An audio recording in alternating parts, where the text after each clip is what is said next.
Transition, ou l'art de valoriser vos transitions professionnelles, quel que soit votre âge et quel que soit votre secteur d'activité.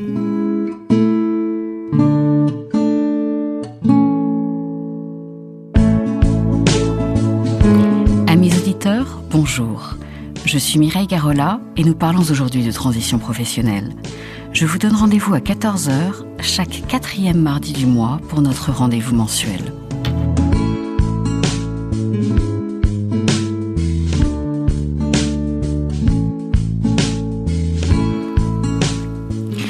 On parle beaucoup de création d'entreprises. La French Tech aujourd'hui est quelque chose de très médiatisé. On parle aussi souvent de reprise d'entreprise par des cadres qui ont atteint une maturité professionnelle et qui veulent se mettre à leur compte. Il est un sujet qui est beaucoup moins abordé, c'est celui de la transmission de l'entreprise du côté du cédant. C'est celui que nous allons traiter aujourd'hui avec mon invité, qui est Lionel Becart, conseiller en reprise et transmission à la Chambre de commerce et d'industrie de Paris-Île-de-France. Lionel, bonjour. Bonjour Mireille, bonjour aux auditeurs. Est-ce que vous pouvez nous dire ce que vous faites au quotidien, parce que je sais que ça fait partie des rôles importants de la Chambre de commerce, de faciliter la transition d'entreprise. Que faites-vous? Quels sont les cédants qui viennent vous voir?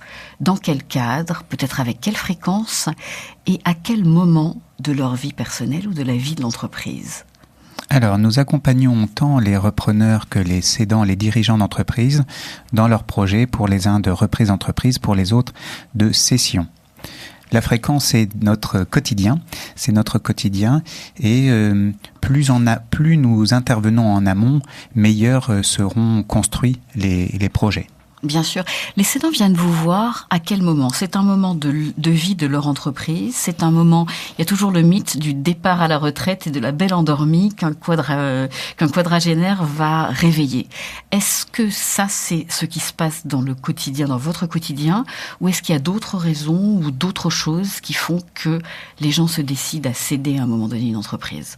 Alors, statistiquement, nous comptons à environ la moitié de dirigeants qui cèdent leur entreprise pour des raisons de perspective de retraite, ce qui laisse l'autre moitié pour différents motifs. Maintenant, ceux qui viennent nous voir, pour la plupart, sont effectivement en perspective relativement proche, dans les 2-3 ans à venir, en perspective de leur retraite. D'accord, donc principalement, les autres se débrouillent un peu tout seuls, ou ils ont l'habitude de céder. Comment ça se passe? Vous dites il y a 50-50, les autres font quoi? Ils se débrouillent tout seuls, ou ils passent par des intermédiaires, ou ils trouvent dans leur écosystème des gens directement? Alors effectivement, les personnes qui viennent nous voir, c'est des personnes qui n'ont pas nécessairement le conseil adapté pour leur projet, et du coup ils se retournent vers des structures professionnelles et indépendantes que sont les chambres de commerce afin d'être accompagnés dans ce processus. Avec une garantie de sécurité, de fiabilité, j'imagine, de confidentialité. Confidentialité est un mot extrêmement important sur des sujets tels que la reprise et la transmission d'entreprise. Quand un cédant vient vous voir, qu'est-ce qu'il vous dit? Il vous dit, voilà, je voudrais m'en aller à la retraite. On va prendre le cas de la personne qui part à la retraite. Je voudrais partir à la retraite dans les 4 ans, donc cas de transition de vie professionnelle ou fin de vie professionnelle importante. Quels sont les premiers conseils que vous lui donnez et comment vous interagissez avec lui? Alors, qu'est-ce que vous faites ou qu'est-ce que vous ne faites pas? Voilà, tout à fait. Alors justement, le premier conseil, en tout cas la première interrogation que nous tenons à ce que le dirigeant mène, c'est son projet personnel. Quel va être son projet? Dans quelle durée l'inscrit-il? Dans quel délai l'inscrit-il? Et à partir de ce moment-là, on lui présente les étapes pour bien préparer son projet de transmission. Alors, quelles sont ces étapes qu'il ne faut absolument pas louper? Parce que j'imagine qu'il y a des écueils à chaque fin d'étape. Alors, il y a effectivement un certain nombre de points impératifs dans la préparation d'une transmission d'entreprise. La première étape de ce projet, c'est tout d'abord de mener une réflexion personnelle, de savoir que veut-on faire, dans quel délai, avec qui. Et la première question, c'est de se poser, c'est de savoir eh bien, est-ce qu'on a un projet après la vie de l'entreprise? Bien sûr. Quand vous dites avec qui, j'aurais eu tendance à penser qu'un cédant, à la limite, il veut gagner le plus d'argent ou il veut sortir le plus rapidement possible. Et là, j'entends dans votre propos qu'en fait, c'est très important la personne à qui il vend. Alors effectivement, il y a des enjeux financiers qui sont réels. Maintenant, pour les entreprises que nous accompagnons, qui sont pour l'essentiel des TPE, celles qui constituent le maillage de l'industrie française ou des services en France. Absolument. Donc pour ces types d'entreprises-là, il y a une forte proximité du dirigeant vis-à-vis de son équipe, de son entreprise. Et bien évidemment, il y a des enjeux financiers, mais il y a une motivation essentielle à un maintien de l'activité. À une pérennité de l'image des gens dans leur poste et de leur sécurité, j'imagine.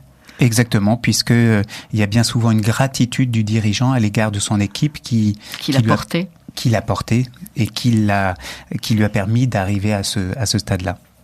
Donc les étapes, vous m'avez dit, donc avec qui aller, comment est-ce qu'ils s'y prennent et qu'est-ce qu'ils doivent commencer par faire ? Une fois qu'ils ont défini qu'ils étaient bien d'accord pour partir à la retraite, parce que ça peut être un sujet, qu'il n'y avait personne dans leur entreprise ou dans leur famille pour reprendre les rênes, et qu'il n'y avait personne peut-être dans leur fournisseur facilement accessible pour reprendre leur entreprise. Donc ils viennent vous voir, et que faites-vous à ce moment-là ? Alors, effectivement, le sujet, une fois qu'ils ont mené cette réflexion, qu'ils se sont dit, voilà, je suis prêt à vendre, j'engage ce process qui dure, bon an, mal an, entre 3 et 5 ans. Donc, c'est quand même un process relativement long. Donc, quand on dit qu'il faut 18 mois en moyenne pour reprendre une entreprise du côté repreneur, il faut plus du double du côté cédant pour réussir à vendre. Oui, tout à fait. D'accord. Alors, si on s'en tient au processus purement juridique, je dirais que 6 mois peuvent suffire. Maintenant, si on intègre justement cette phase de pré-réflexion, de réflexion, de recherche d'acquéreur, de validation de cet acquéreur, d'échange, de négociation, si on intègre toutes ces phases-là, et celle en amont de la préparation de l'entreprise, parce que c'est quand même quelque chose... C'est un grand point où on va revenir, oui, effectivement. Si on intègre donc l'ensemble de ces phases, effectivement, on est sur une période, une durée de l'ordre de 3 à 5 ans. Donc, quelles sont les premières démarches que doit faire le cédant en amont, avant même de commencer à essayer de chercher un repreneur? J'imagine qu'il doit préparer son entreprise, il doit se préparer lui-même, il doit s'entourer de conseils. Qu'est-ce que vous lui conseillez de faire? Alors, la première étape, et qui est bien souvent négligée, c'est tout simplement de porter un regard extérieur, neutre, sur son entreprise, de façon à ce qu'il puisse faire un diagnostic de son entreprise. Ce diagnostic a plusieurs objectifs. Il a pour objectif d'établir une présentation de l'entreprise, mais également, et d'où la durée de ce processus, d'identifier un certain nombre de points de blocage, de bloquants, qu'il faut rétablir, reconstituer durant les quelques années qu'il lui reste à exercer l'activité. Donc, ce diagnostic vise à déceler les points, les atouts, mais aussi les faiblesses. Ça doit être extrêmement compliqué quand on a travaillé et qu'on a créé sa boîte ou qu'on a repris sa boîte et qu'on la porte depuis plus de 30 ans. Si c'est des gens qui partent à la retraite, c'est des gens qui ont une grande expérience de promiscuité avec leur société. Voilà, je l'évoquais, d'où la nécessité effectivement de pouvoir porter un regard extérieur sur son entreprise. Et ça passe bien souvent par le conseil extérieur qui apportera ce regard à la fois neutre et objectif sur l'entreprise et sur les points qu'il reste à lever pour rendre l'entreprise, la mariée. On a souvent coutume de parler, d'évoquer le fait de rendre la mariée belle, d'où les années qu'il faut. Ces conseils, ça sera qui? Ça sera quelqu'un comme vous? Ça sera un expert comptable? Ça sera un conseil financier? Ça sera... Quelles sont la forme? Est-ce qu'il y a une profession spécialiste qui a pour but d'auditer les entreprises et de faire une sorte d'analyse business? Alors, toutes ces personnes, tous ces profils que vous évoquez sont aptes à le faire. Seulement, n'oublions pas qu'il faut effectivement que la personne ait un regard neutre et extérieur. Ouais. Et bien souvent, dans l'entourage de l'entrepreneur, il y a des intérêts et on les imagine aisément. Et d'où la pertinence de s'adresser à des CCI, à des structures indépendantes, neutres et confidentielles qui peuvent faire mener cette réflexion de façon externe et objective. D'accord, donc c'est une réflexion qui commence d'abord par le chef d'entreprise, ensuite qui s'étend éventuellement à sa vision de l'entreprise elle-même.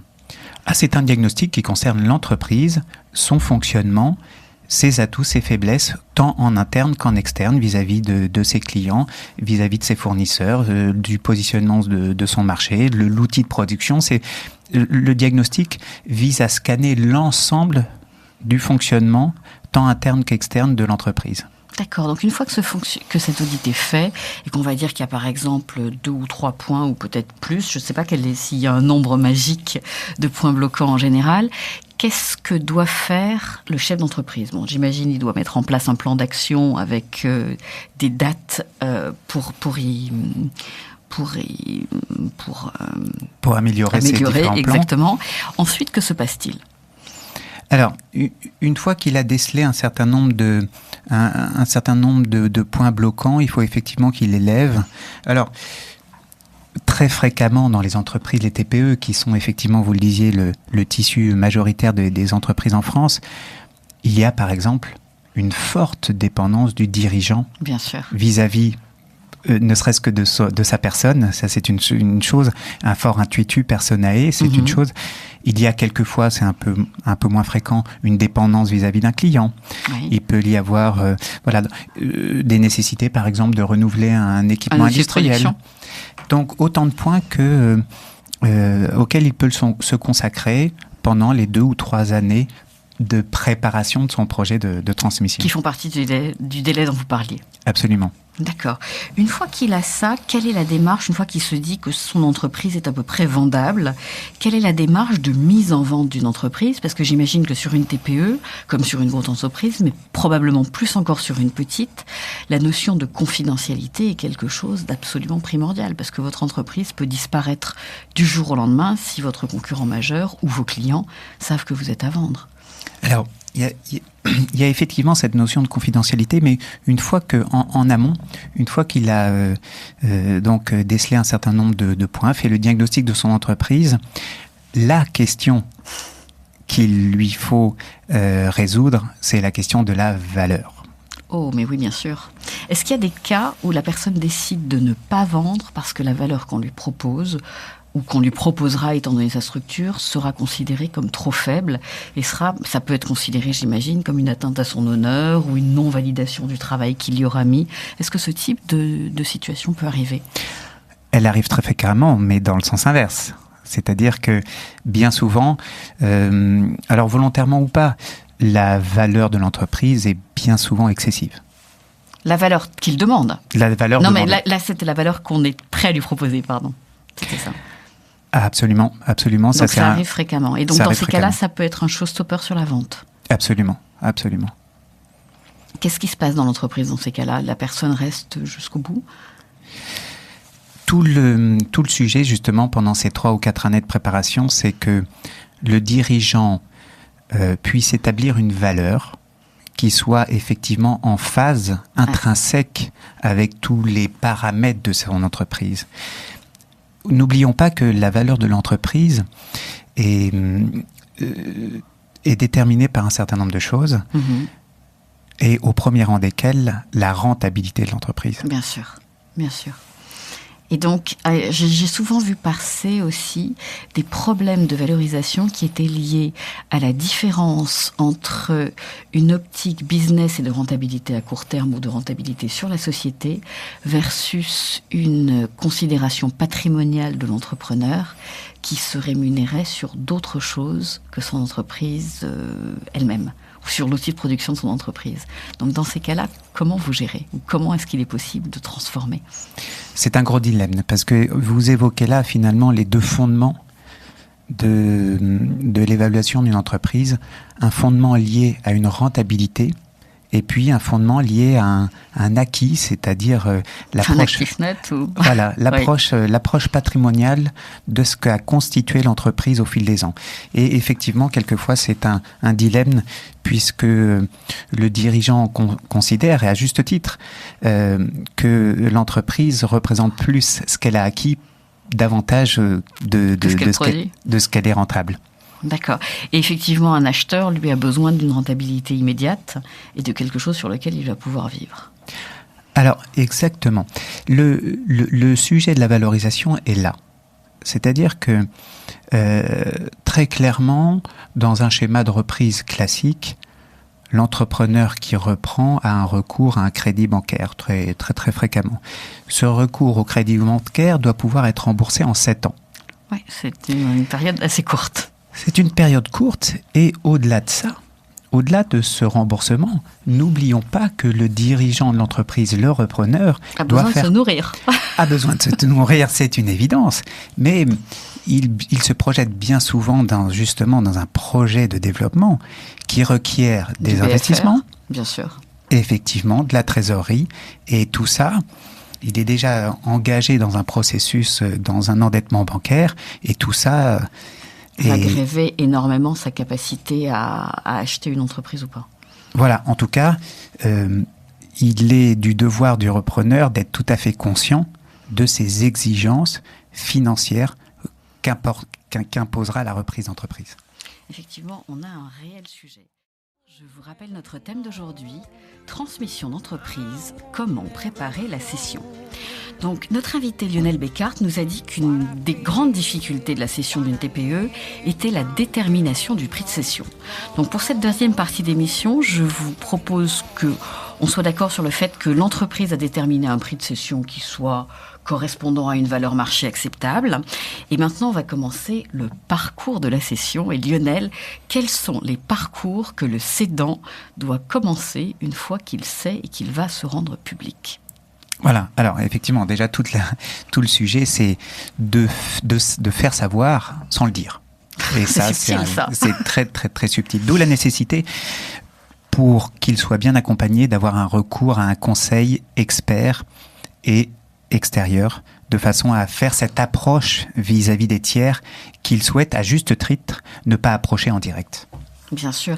Quel est le parcours dans lequel il va s'engager ? Vous m'avez dit qu'il y avait plusieurs étapes juridiques qui étaient des étapes absolument importantes sur lesquelles on ne pouvait pas faire d'impasse. Quelles sont-elles ? Alors, très schématiquement, c'est un parcours qui commence par une lettre d'intention que rédige le repreneur, dans lequel il évoque, son nom d'ailleurs porte bien l'essence même de ce document, il évoque son intention d'arracher, mais sans préciser les contours, en disant voilà, nous nous sommes rencontrés, je suis intéressé par votre entreprise, mais donnons-nous quelques semaines, quelques mois, en l'occurrence souvent 1 mois ou 2 mois, voire 3 mois.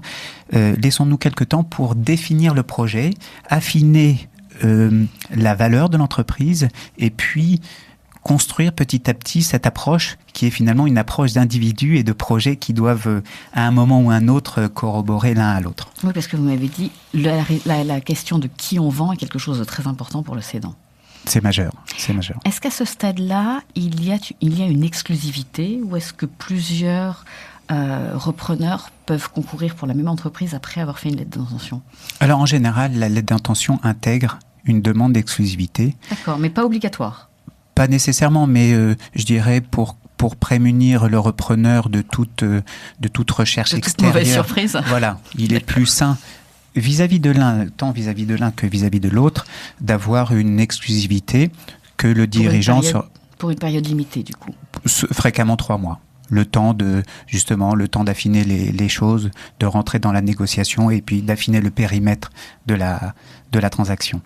Donc, une fois cette lettre d'intention validée par le dirigeant, l'étape consiste pour le repreneur, à faire ses investigations. Alors, c'est souvent là une étape un peu délicate dans la mesure où, nous avons le repreneur est inquisiteur, il a un certain nombre de conseils, d'audits.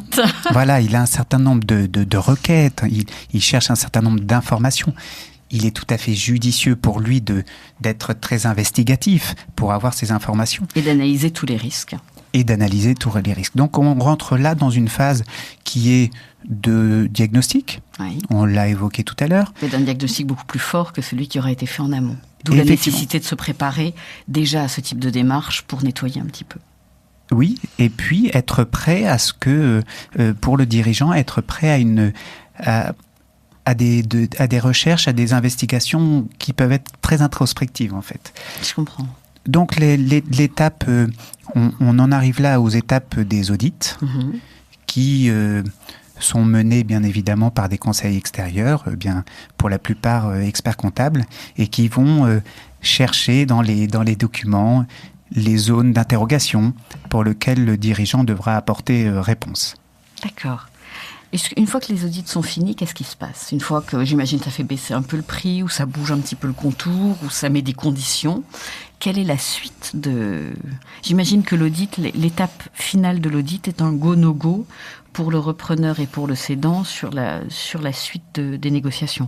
Alors, l'audit, en fonction des situations, peut se situer après ou avant la signature d'un compromis. D'accord. C'est un petit peu, c'est au gré des dossiers, de chaque cas. Mais effectivement, une fois passé cet audit, le repreneur sait à quoi s'en tenir. Il connaît effectivement l'étendue des risques et des zones pour lesquelles il nécessitait un certain nombre d'informations complémentaires. Et à partir de cela, le repreneur est en mesure de faire une offre, je dirais, définitive, qui concerne tant le prix, mais le prix... C'est qu'une partie. Ça n'est qu'une partie. Ouais. Et bien souvent, c'est un point qu'on pourra évoquer tout à l'heure, il faut savoir ce que recouvre cette notion de prix. Est-ce qu'on parle de fonds? Est-ce qu'on parle de fonds de commerce? Est-ce qu'on parle de parts sociales, d'actions?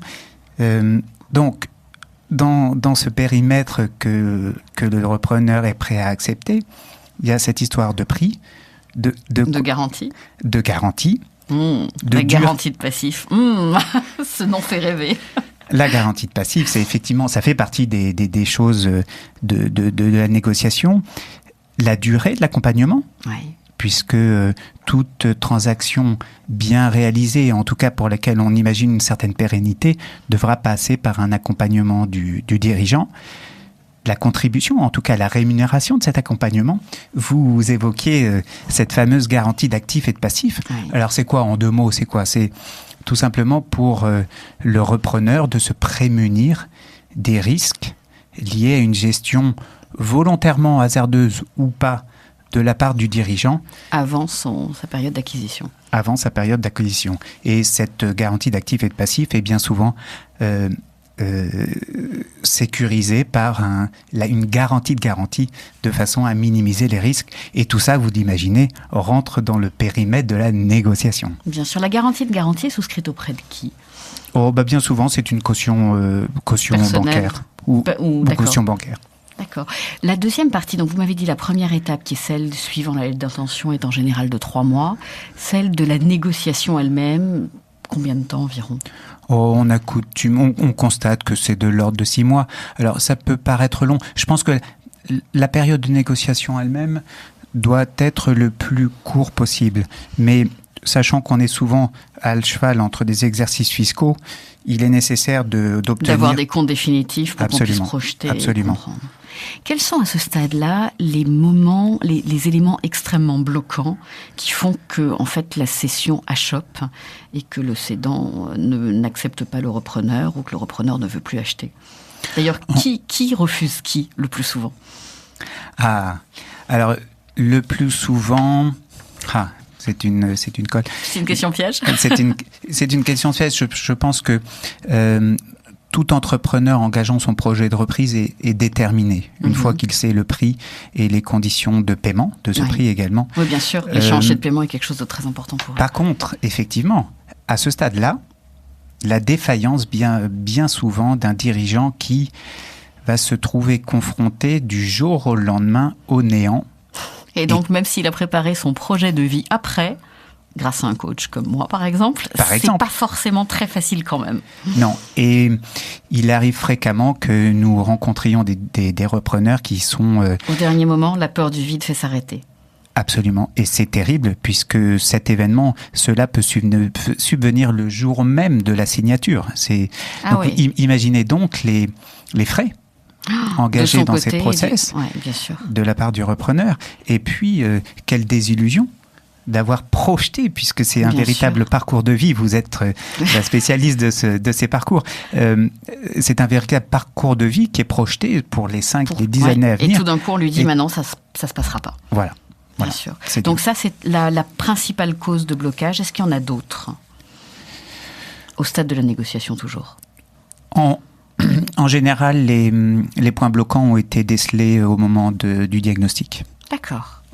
Qu'est-ce qui se passe? Quand est-ce qu'on doit reprendre plutôt des parts sociales et quand est-ce qu'on doit reprendre plutôt un fonds de commerce? Je n'aurai pas de réponse définitive.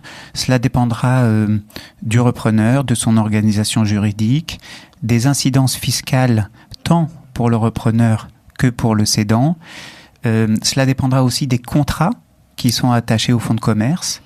Et enfin, un dernier facteur qui est pas des moindres, qui est peut-être quelquefois une préférence de la part des banques pour financer un fonds de commerce. Mais tout cela est vraiment au gré des paramètres de chaque dossier. D'accord. Le cédant n'aurait pas une propension à vouloir une cession complète en général?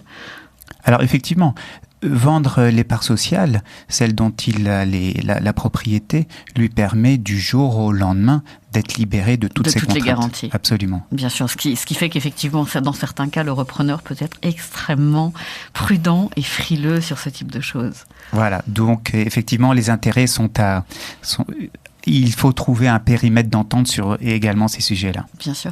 Quel conseil vous donneriez à quelqu'un qui se pose la question de savoir s'il veut vendre son entreprise ou comment la vendre? Quelle serait la chose que vous voudriez lui dire à un de nos auditeurs aujourd'hui, par exemple? La chose essentielle, et vous l'avez compris, c'est véritablement la préparation en amont et c'est de se projeter, de se dire, voilà, demain, je n'aurai plus ce statut de dirigeant d'entreprise. Parce qu'il n'y a pas que l'activité, il y a tout ce qui va avec. Il y a le moral, il y a le réseau de relations, il y a tout ça. Voilà, donc du jour au lendemain, même si la période d'accompagnement atténue ce process, mais du jour au lendemain, la difficulté, et on peut le comprendre, c'est de quitter cet état de dirigeant, de manager, ce statut social vis-à-vis d'une équipe, vis-à-vis d'un voisinage, vis-à-vis d'une famille. Et bien souvent, il est difficile, et on le comprend bien, d'y renoncer. Lionel Pécard, je vous remercie pour ce moment d'échange. Amis auditeurs, je vous retrouverai toujours avec le même plaisir le mois prochain et nous aurons un sujet portant sur les administrateurs en entreprise.